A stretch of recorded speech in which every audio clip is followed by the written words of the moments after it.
आज की जो क्लास है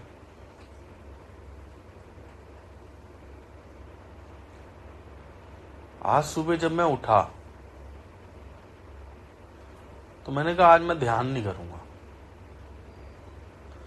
आज मैं इंट्रोस्पेक्ट करूंगा कि क्या कमी चल रही है, कि माया में ऐसी क्या ताकत है जो बार बार नीचे खींच लेती है।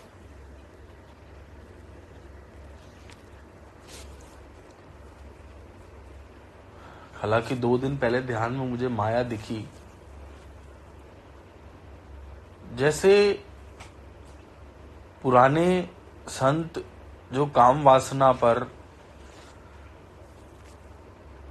जीत पा नहीं पा रहे थे, उन्होंने कहा था कि औरत नर्क का द्वार है। ठीक है ना, क्योंकि साधना कर रहे हैं और मन में चल रही है औरत, तो उन्होंने क्या कह दिया कि औरत नर्क का द्वार है। ऐसी एक और धारणा थी कि money is the root cause of all evil. वो आदमी जो पैसे से अपने आप को छुटा नहीं पा रहे थे, पर ये आप बहुत अच्छी तरीके से जानते हो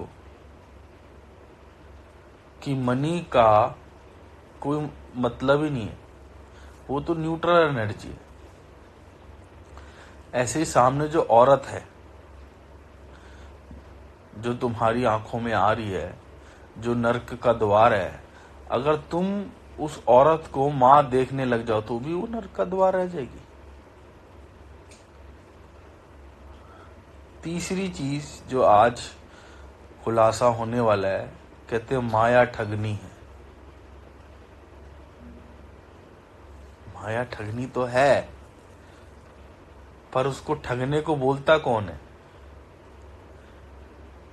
जिस प्रकार औरत नर्क का द्वार नहीं है, जिस प्रकार पैसा औरत न्यूट्रल एनर्जी है, पैसा न्यूट्रल एनर्जी है, उसी प्रकार माया भी न्यूट्रल एनर्जी है। सुना आपने ये चीज कहीं पे? ये मन है जो माया में उलझता है। अगर माया न्यूट्रल एनर्जी ना होती तो क्यों हमारे गुरुओं ने कहा है कि मेरा जो योगी है वो राजयोगी होना चाहिए? अगर माया न्यूट्रल एनर्जी ना होती और माया में फंस के इंसान फंस जाता, तो ये क्यों कहा गया है कि कीचड़ में गुलाब की तरह रहो? माया कीचड़ नहीं है, कीचड़ तुम्हारा मन है। औरत कीचड़ नहीं है, कीचड़ तुम्हारा मन है। पैसा कीचड़ नहीं है, पद कीचड़ नहीं है। कहते हैं कि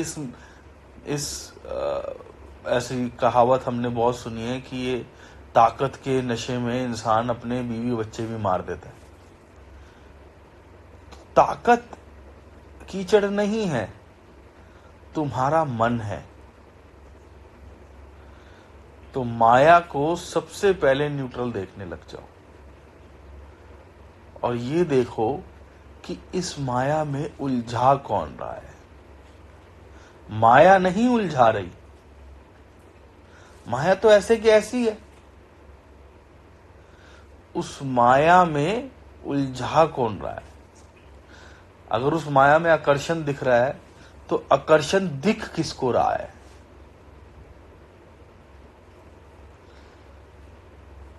कोई भी इमोशन आता है, चाहे सैडनेस का हो, गुस्से का हो, लस्ट का हो, ईगो का हो, वो माया की वजह से नहीं आ रहा।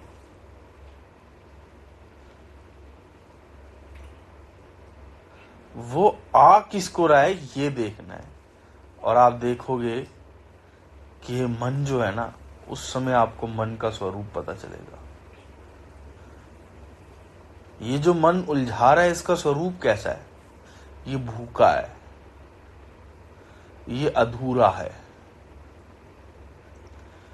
एक तो ये भूखा है, ऊपर से अधूरा है, सैड है। किसी को अपना नहीं मानता। ये जितने भी रिश्ते हैं अटैचमेंट के, ये सिर्फ जब तक जरूरत के रिश्ते हैं। ये मन का स्वरूप है।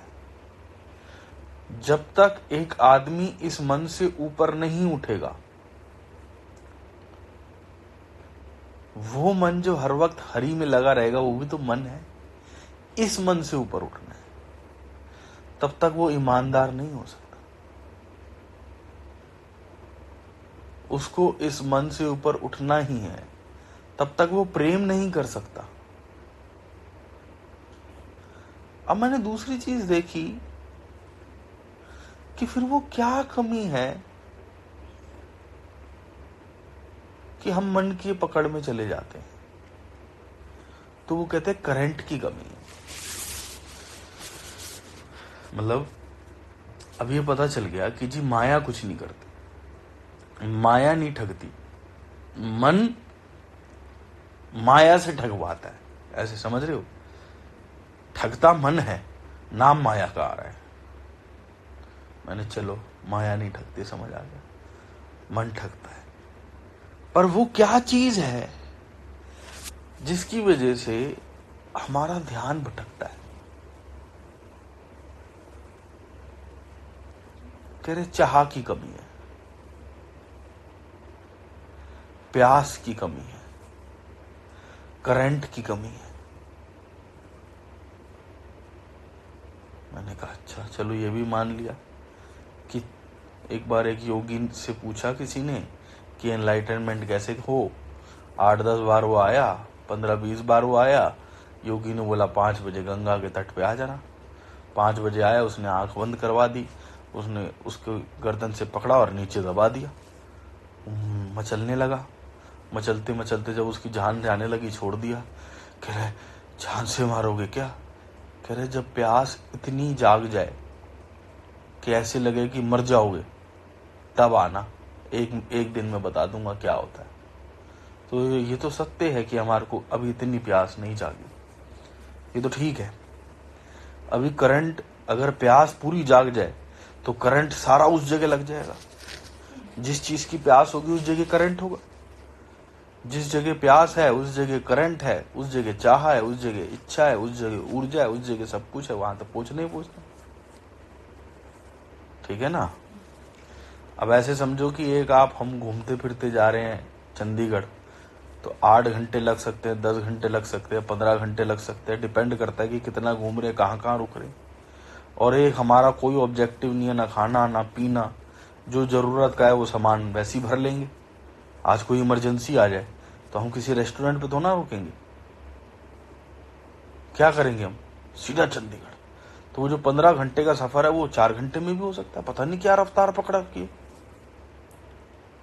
तो यही जीवन का सार है कि वो करंट नहीं है, वो चाह नहीं है, इच्छा नहीं है,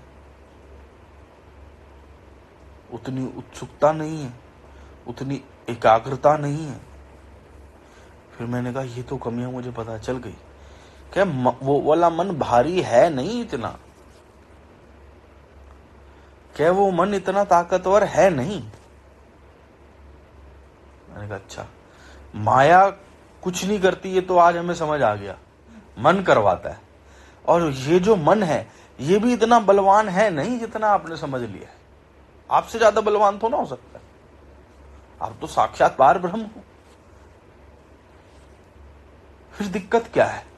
दिक्कत है करंट की कमी है। करंट 4 जगह उसने भटका रखा और तुम चाह से भटक रहे हो। बाद में तो अफसोस मना लेते हो, पर पहले तो चाह से जा रहे हो ना।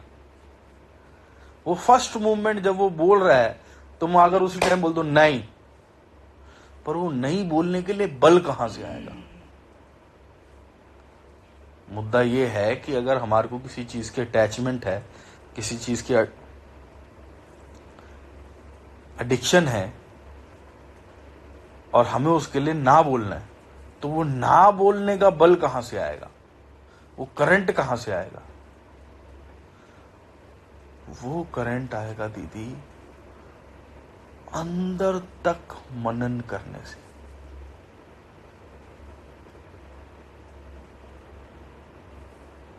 ये जो सेकंड माइंड है ना, ये कहता है चीजें बाहर से होती हैं। आप देखो ना, काम खुद कर रहा है और नाम माया का लगा दिया, काम खुद कर रहा है और नाम पैसे का लगा दिया, काम खुद कर रहा है और नाम लड़की का लगा दिया, काम खुद कर रहा है और नाम पावर का लगा दिया। सारे काम खुद कर रहा है, बाहर फेंकता है। इसकी आदत क्या है कि आप किसी भी चीज के लिए ना अंदर ना आ जाओ, इसलिए चीजें बाहर फेंकता है। आपकी मेरी नाराजगी है, मुझे मेरा हिस्सा नहीं दिखाएगा। प्रीति ने ऐसे करा, वैसे करा, ये करा, बाहर। मैंने क्या करा वो नहीं, उस पर इंट्रोस्पेक्ट ज्यादा नहीं करने देगा। आप देखो, कभी भी आपका जो ये मन है ना, ये आपको कोर तक नहीं जाने देगा अंदर। क्यों? क्योंकि वहां उसकी हार है। इसलिए ये हर एक चीज, परमात्मा कहां चाहिए, मूर्तियां बनवा दी बाहर, ले भाई तू राजी है। इंसान के अंदर प्यास थी कि मुझे बनाने वाला कौन है। आप ये देखो कि आदमी कितना सोया हुआ है कि जिसको इंसान ने बनाया है, तुमने ये सोच लिया कि उसने तुम्हें बनाया है। मूर्ति पूजन में हम किसको पूज रहे हैं कि इसने बनाया, ठीक है, और उसके बाद उसको आकार में दिखवाना।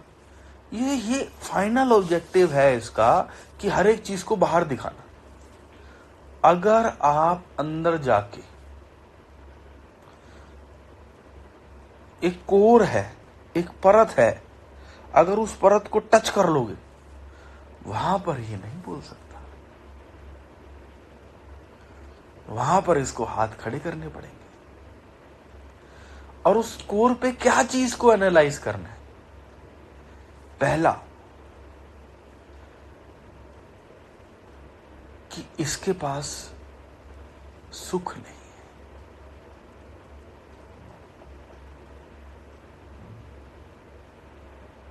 इसके पास रिसोर्सेस तो है, पर इसके पास सुख नहीं है। इसके पास रिसोर्सेस तो है, पर इसके पास शांति नहीं है।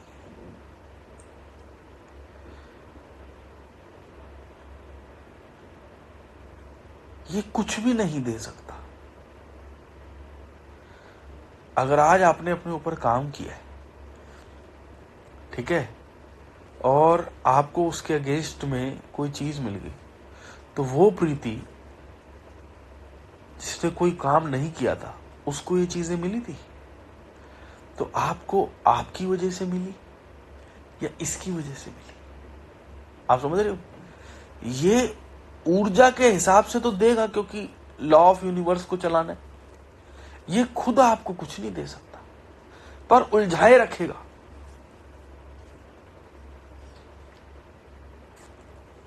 ये होश पूर्वक जानना कि जहां जहां जिस जिस माध्यम से ये बोल रहा है ना, उस माध्यम से तरक्की नहीं आएगी। अगर आ भी गई, अगर आ भी गई तो शांति नहीं आएगी, प्रेम नहीं आएगा, आनंद नहीं आएगा। आपका मनन इन चीजों को लेके पक्का होना चाहिए, इतना पक्का होना चाहिए कि ये क्या दे सकता है और ये क्या नहीं दे सकता। ऐसे ऊपर ऊपर से तो सारे ग्रंथों में लिखा हुआ है, नहीं लिखा हुआ? ऊपर ऊपर से सारे ग्रंथों में लिखा है, अंदर तक उतर गया क्या? नहीं।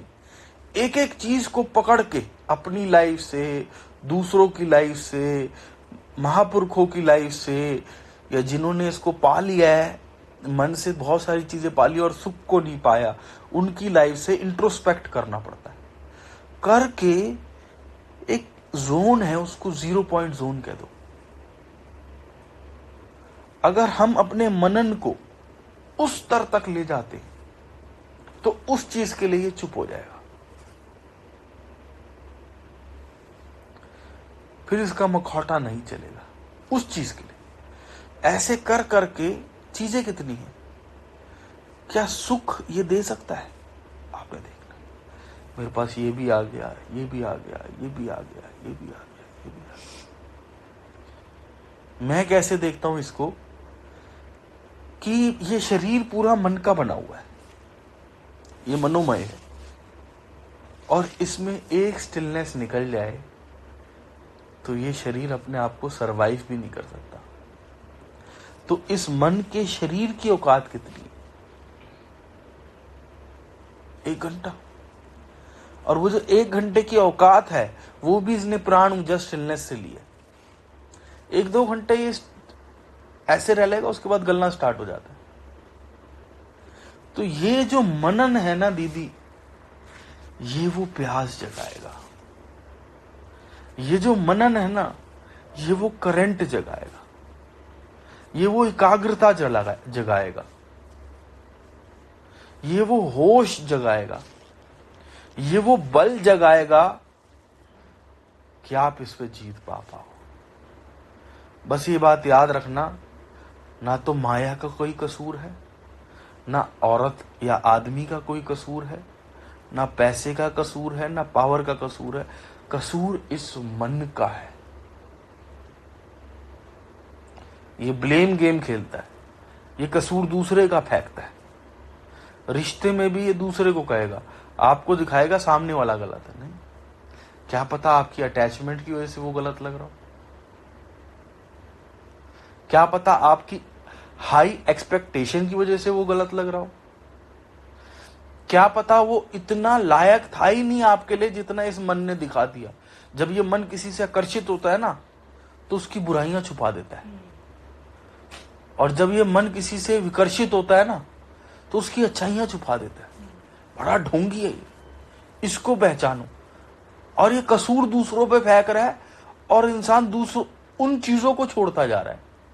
समझ रहे हो? अपनी अटैचमेंट पूरी नहीं हुई, कह देखा बोला था ना रिश्ते में कुछ नहीं है, इंसान ने रिश्ते छोड़ दिए। अपनी एक्सपेक्टेशन पूरी नहीं हुई, देखा मैंने कहा था ना पैसा हर चीज का कारण है, देख रहा है बीवी लड़ रही है, बच्चे लड़ रहे हैं, पैसे से दूर करवा दिया। समझ रहे हो? अपनी चीजें पूरी नहीं हुई, मैं कह रहा था ना पावर में होने के बाद आदमी ऐसा हो जाता है, चाहिए पावर, चाहिए पावर से दूर करा दी। लड़की से मैं देखता हूं, लड़कों से बात करता हूं, ऐसे कर रहे हैं, भाटिया बड़ा सुखी है, शादी मत करियो। आप समझ रहे हो? ये मन पहले ऐसे ताज पे बैठा दिया कि लड़की आ जाएगी तो पता नहीं इस इंद्रलोक में पहुंच के इंद्र की गद्दी में बैठ जाएंगे। अब ऐसे जमीन पे रख दिया कि पता नहीं जमीन के अंदर गुजारेगा, नरक में। कौन कर रही है? समझ रहे हो? आदमी ये चीज, मन पे जीत, उस पे काम नहीं करना, बाहर पे काम करना है। और ये फंसे रहेंगे, मरते रहेंगे, जलते रहेंगे। क्या देता है मन? जलन, जला के रखता है आपको। क्या देता है? अधूरापन। क्या देता है? सैडनेस। संत भी बोलने लग गए हैं कि कैसे हो कि दुनिया में गम है, गम क्या दुनिया में गम है, गम में नशा है, नशे में मजा है, मजे में हमें। मजे में हो गम के साथ। आप समझ रहे हो? ये मन पे जीत ना पाने के क्या देगा? ये गम, अधूरापन, सैडनेस, भाग। मनन करके ये देखो कि क्या सत्ता इसकी है, क्या सत्ता इसकी नहीं है। और जो सत्ता इसकी नहीं है वो होश पूर्वक जान जाओ कि इसकी इतनी औकात है। और सच्चाई बताऊं, इसकी कोई औकात नहीं है। ये आपको देता भी नहीं है। कहते मन करता है, मन करता है पर मन देता नहीं है। आज आपने किसी काम वाली को बोला कि मेरे लिए खाना बना दे, ठीक है, वो करता है, वो आपके लिए खाना बना देगी। वो खाना दे नहीं रही। आटा आप दे रहे हो, बिजली आप दे रहे हो, पानी आप दे रहे हो, सब कुछ आप दे रहे हो। आप समझ रहे हो?